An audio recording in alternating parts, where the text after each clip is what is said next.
Bien-aimé dans le Seigneur, salut.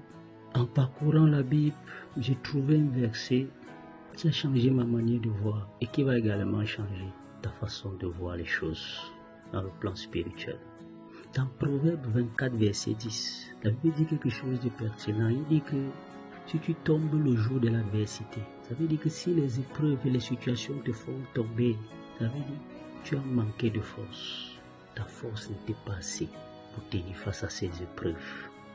Et le passage qui m'amène à bien comprendre ça, c'est l'histoire de Pierre. Dans Marc chapitre 14, verset 31, Pierre dit à Jésus qu'il ne peut jamais le régner. Mais dans ce même Marc chapitre 14, verset 66 à 68, Pierre dit Jésus, combien d'entre vous ont pris la décision de faire des choses exceptionnelles pour Christ, de faire un pas de plus, prendre la décision dans le plan spirituel, d'avancer, de progresser, de prier, d'étudier, mais ils ont renoncé. Combien devant les épreuves et la pression familiale ont pu tenir? Très peu, parce qu'ils manquaient de force. Les lèvres disent qu'on ne peut jamais régner le Seigneur. Mais face à l'épreuve, la pression, l'adversité, beaucoup tombent parce qu'ils manquent de force.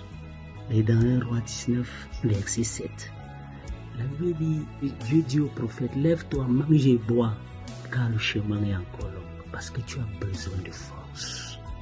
Tu as besoin de force. Et dans Isaïe 40, verset 28 à 30, il dit que ceux qui se confient à l'Éternel renouvellent sans cesse leur force. Ta force ne vient pas de l'activité. Dans le milieu chrétien, ta force vient de l'intimité. La quantité de nourriture spirituelle que tu consommes, la parole, le temps de prière, de jeûne, d'étude et de méditation. C'est là où le chrétien puise sa force, dans la communion fraternelle, dans l'adoration, dans la présence de Dieu. Tu te ressources et tu puises ta force. Sois abondamment béni. N'abandonne pas.